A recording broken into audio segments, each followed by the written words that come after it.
So today I'm in class, but I'm about to get myself a flat tire. So guys, I'm gonna take this screw and put it in this tire. So you can see that screw is inside that tire. We'll roll forward, give ourselves a flat, and still manage to find my way home. So have you ever been in this situation where you're at school, work, and all of a sudden things don't go quite right? Not quite the way you planned them? And now you're just trying to get home? This is what happens. Now that right there is a flat tire. I know what you're thinking. Yeah, well, alright, no shit. Well, guess what? I'm gonna show you guys how to get home when you're stuck, stranded, and you don't have a spare. I'm gonna show you how to do it, and I'm gonna prove it by driving this flat tire all the way home. I'm 40 miles from home. We know we're shit. Yeah. Thanks for watching the Daily Drift. So you can see the screw inside the tire right there. It is definitely in there. It's definitely flat. And I'm gonna show you how to get this thing when you don't have a spare. Now normally, if you're a normal person, you would normally have a spare up under here somewhere. I don't currently. So what we're gonna do is we're gonna use this. That's right, tire slime. Guys, this rain is pretty terrible, but anyway, so tire slime. If you don't know what it is, it's this gunk that you'll use to basically seal up like small holes if they're really small, like the size of that screw, for instance, or a nail. Normally you would try to get it out, but I can't, and honestly, it's gonna work better as a plug, so I'm just gonna leave it in there. Problem with using this stuff is when you do, there's a good chance that the tire shop that you take it to is not gonna be too happy, so be ready for that. But this is all about getting home in an emergency, in a situation where it's raining like crazy out right now, and it's only gonna get worse. We're under a flash flood. I need to get home. I'm 40 miles away, so we're gonna give this shit a try. Let's do the tire slime and see if it fixes our leak. First thing you're gonna do is you take this cap off, and inside there, so if you look inside here, you'll see that it's got this little valve core remover. And what we're gonna do is we're gonna take that and release all the remaining air out of here. You just put it on this and you twist to the left, and you'll see your tire will go really flat, but that's okay. It's already flat. And now it's gonna leak all the air out, which is what we want, and it's gonna pull this out. So it's gonna pull this little thing out right here, and this is what is keeping all that air in. So this little thing will hold it in place. Just keep it in there for right now. Next thing, we're gonna take this bottle. It's got this nice little tube here. We're just gonna pop it on, just like so. We're gonna pop it in here, slide it over the valve stem, which is just this little rubber doohickey if you're not sure. We're gonna tilt the bottle, and we're literally gonna squeeze all this gunk in here. Oh, you know what? Don't mind me, I'm a little bit of a moron sometimes. They put a cap, so don't forget to take that off. Sealed for your protection. All right, and then we're just gonna take this and squeeze it all in. Okay, and we're just gonna go until the bottle's empty. We're just gonna go, go, go, go, go. Might take a little effort, it's kind of tough. Squeeze it away. Ooh, I just got my ass wet. All right, guys, so it looks like we got most of this in here. It's pretty much all in there now. Just kind of squeeze this little excess, kind of like a toothpaste tube. All right, now this stuff's pretty toxic. I wouldn't get it on your hands. Don't eat it, don't swallow it. You can see it's kind of sticking out, but we're gonna take our little valve core thing here, and we're gonna pop it back in and just screw it back in. You just go until it gets basically tight so it'll hold air, and pop that off. But now what? We've got a flat tire, we're stuck at school, and I got no way to get out of here. So there's only like a few things that we can do now. We have no air, we need to get air. We can't drive it like this. Luckily, I brought something with me that's gonna help out. Okay, so the next thing that I always keep with me whenever I'm driving or doing something is an air pump. The really nice part is that this piece here actually has a light, and all it does is hook into your cigarette lighter, so it's super easy to use. So let's go do this so we can pump up our tires. So all you do is you take this hose, attach to this hose, screws right on, boom, and now we got this we can attach to the actual tire to fill it up with air. Next thing you do, find your cigarette lighter and pop that thing in there, boom. Now we got some power. Now that we got this thing out here, you're gonna take this end and screw it onto the valve stem, the little rubber bobber thingy, and this is what's gonna put the air into the tank. So these buttons here adjust the pressure. So if you want to increase your PSI, you push this one, obviously. If you want it to go down, go here.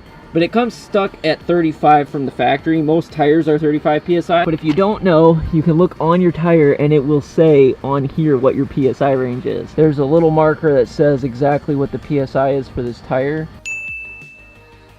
When in doubt, go off of what the tire says, and you can go below whatever the max is. Just go down by like 10 PSI and you should be okay.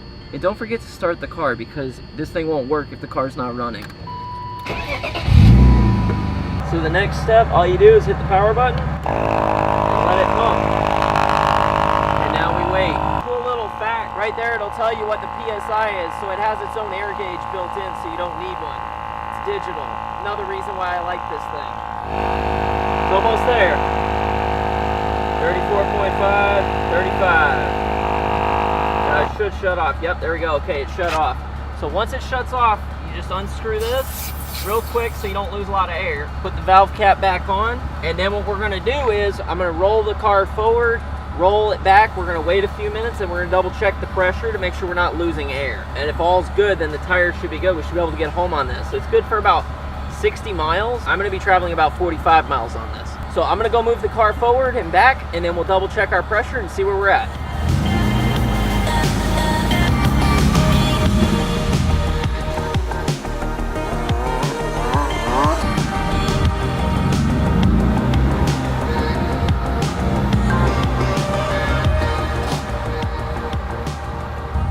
Well, so far so good. Okay, so it's been about 8 minutes. We've let this sit. So far it seems to be holding air, which is actually pretty impressive. So you can hear it's definitely got air in there. Let's see what this says. Well. I always tend to screw stuff up a little bit. Okay, let's see what we're at. 32. So it is losing air very little bit, but part of it might have been from what I just did there. So we're gonna fill it back up. Oh, you know what? I gotta run the car. Whoops.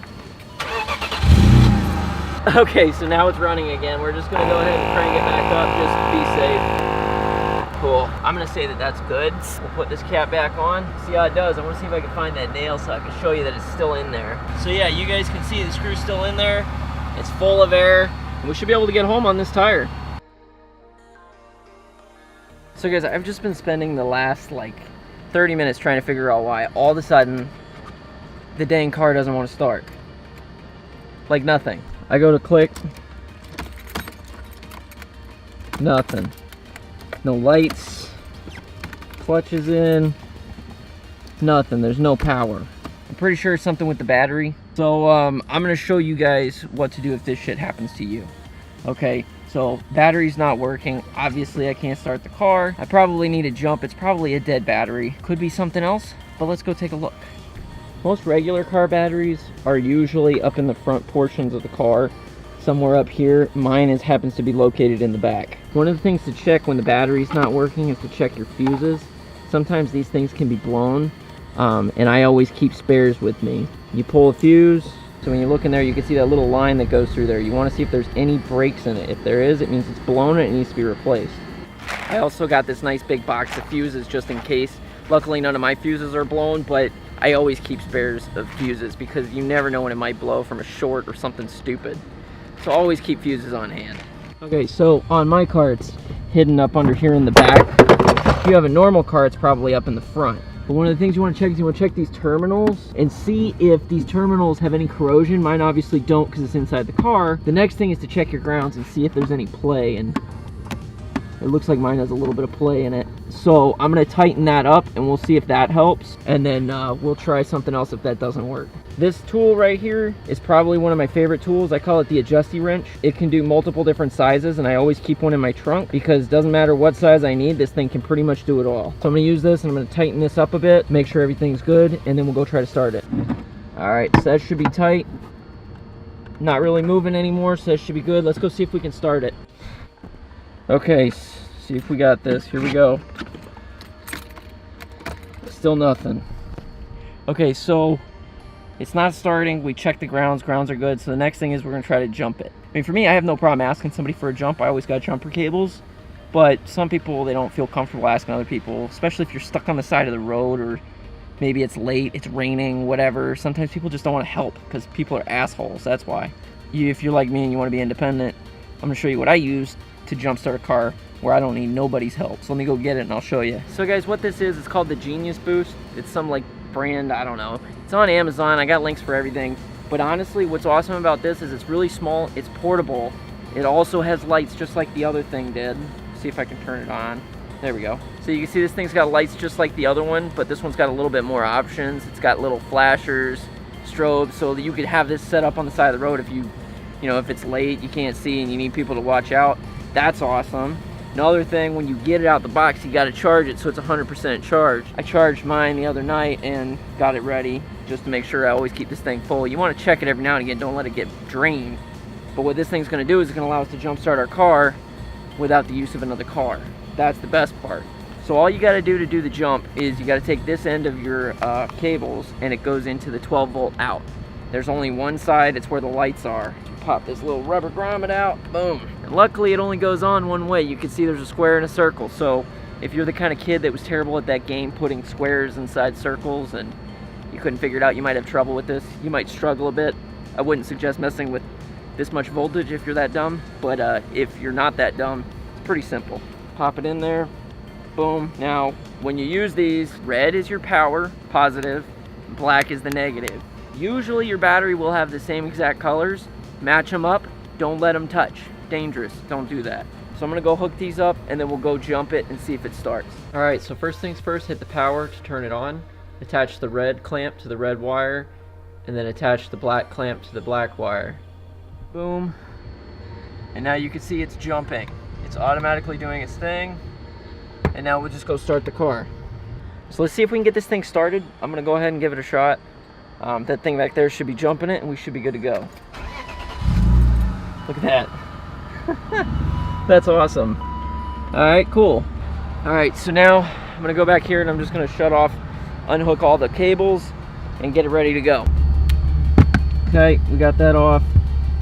All you gotta do is hit that and it shuts this baby down, and then we'll unhook this and boom, good to go. I love this thing. So if you look there, you can see that this thing's also got a USB port, which is really nice in case if you don't have a way to charge your phone, you need to call 911 or AAA or your insurance or anything, and you have no way of charging it, you're stuck on the side of the road, this thing will let you do it. This thing is a lifesaver. It will start your car, it will charge your freaking battery, and it can even be an emergency light. So honestly, this is probably the best $100 I ever spent. So I definitely recommend this piece. So now what we're gonna do is we're gonna get our asses home and see if this tire holds up. All right guys, tire's still in there. We're good. We're gonna head on out. All right, looks like we got it. Just got my shoelace stuck in the door.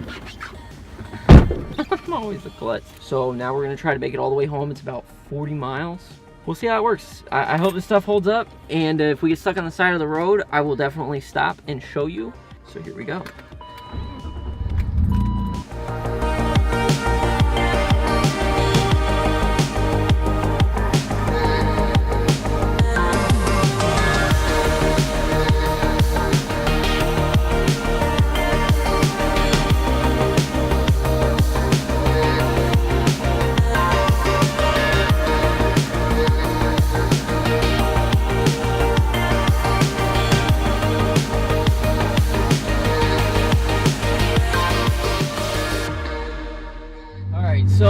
So far so good. I had to stop it because I didn't need you guys seeing where I live.